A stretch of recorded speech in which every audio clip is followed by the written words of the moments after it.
Olá pessoal, tudo bem? Esse é o nosso 9º vídeo, a nossa jornada de saúde da mulher aqui no Enfermagem à Distância. Eu sou a professora Daiane Raquel, enfermeira obstetra, e hoje eu selecionei para vocês um tema extremamente importante. Nós vamos falar de hemorragia puerperal, especialmente hemorragia puerperal precoce. E vamos conversar sobre a principal causa de morte materna no mundo, que é a atonia uterina.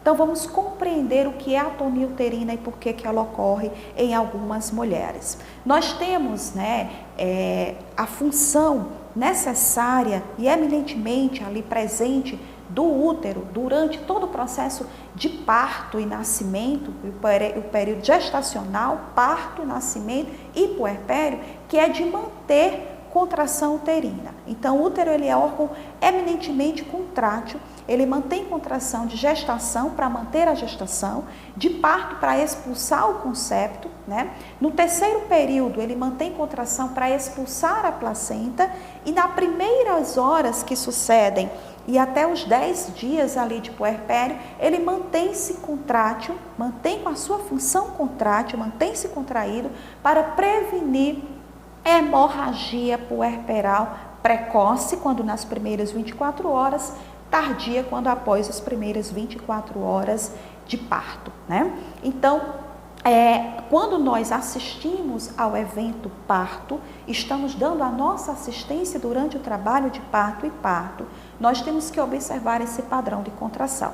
E a hemorragia puerperal, ela tem alguns fatores de risco associados, mas muitas vezes ela ocorre ali sem que haja um fator de risco que nós pudemos anteriormente prever. Tá certo? Então, infelizmente, nós às vezes profissionais que trabalhamos com sala de parto, somos surpreendidos com uma HPP, hemorragia puerperal precoce, num evento de parto que vinha ocorrendo totalmente dentro da fisiologia.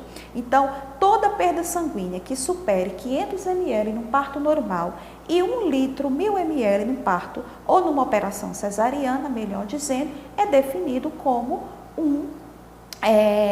uma hemorragia puerperal. Entretanto, nós não vamos na prática clínica nos deter a quantidade de sangue e nem vamos estar conseguindo mensurar essa quantidade. Nós vamos conseguir identificar que se trata de um caso de hemorragia puerperal, eu vou aqui focar especialmente no parto normal, mas se trata de um caso de hemorragia puerperal porque a paciente apresenta um sangramento excessivo, um sangramento vultuoso, um sangramento que não cessa, associado geralmente a útero de consistência amolecida, extremamente flácido. Isso é clássico de atonia uterina quando eu encontro essa condição. E ela já pode se iniciar ali antes mesmo do terceiro período se efetivar, que é o período de expulsão da placenta. Então a paciente já vai ter dificuldade, já não vai conseguir expulsar a placenta e anexos, porque já não tem um padrão de contração adequado, padrão de contração uterina adequado. Nós percebemos isso por um sangramento importante, a hemodinâmica da paciente vai começar a alterar, palidez, sudorese, hipotensão, então são sinais importantes de baixo débito cardíaco, cianose, são sinais importantes. E associado a isso, um útero amolecido e um sangramento transvaginal anormal. Então, essa condição chamada atonia uterina é uma condição do intraparto ou do puerpério imediato e é uma condição associada a elevado número de morte materna. O que fazer para prevenir a atonia uterina? O trabalho de parto e o parto deve ser monitorado, deve ser acompanhado, deve ser observado, Então, um período expulsivo prolongado, um período de dilatação prolongado, uma grande multipla, uma paciente que precisou fazer uso de uterotonina, ocitocina durante o trabalho de parto, são pacientes que têm o maior risco. Entretanto, como eu disse no começo desse vídeo, às vezes acontece da paciente não ter nenhum fator de risco e você se deparar com uma situação dessa. Em casos de atonia uterina, o enfermeiro chama imediatamente pela equipe médica, Enquanto isso, ele providencia junto com a equipe de enfermagem 2 acessos venosos calibrosos nas fossas anticubitais e ele vai instalar soluções cristalóides, soro fisiológico a 0,9%, ou ringelactato, enquanto ele realiza massagem uterina vigorosa no fundo do útero, fixando esse útero para que não ocorra inversão uterina, oxigena a paciente até a chegada do médico, onde serão feitas uterotoninas, todo um protocolo, a partir de uterotoninas serão abertos. Ocitocina endovenosa, ergometrina, derivados do esporão de centeio serão utilizados e misoprostol especialmente, que é a prostaglandina E1, especialmente pela via retal. Esses seriam os protocolos de conduta. Claro, no caso de atonia uterina, porque você também pode ter uma hemorragia puerperal precoce que esteja relacionada a uma laceração de canal de parto que deve ser prontamente corrigida.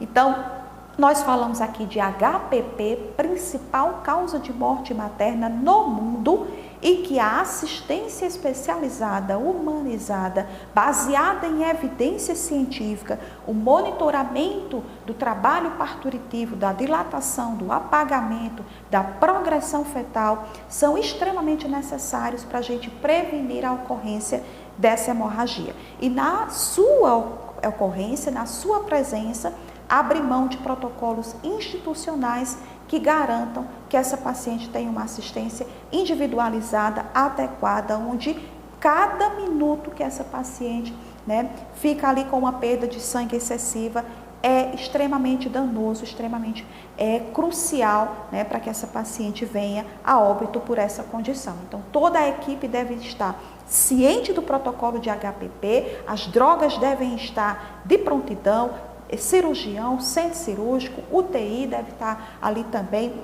prontamente, para essas pacientes, banco de sangue ou um hemocentro, próximo à unidade hospitalar, para que essas pacientes possam ter as correções dos distúrbios que serão posteriores a essa situação, Então, precisa se corrigir níveis de hemoglobina, hematócrito, fatores de coagulação sanguínea. Geralmente, associado ao HPP, você tem distúrbios, sanguíneos que precisam ser bem controlados através de hemotransfusão, da transfusão de hemocomponentes.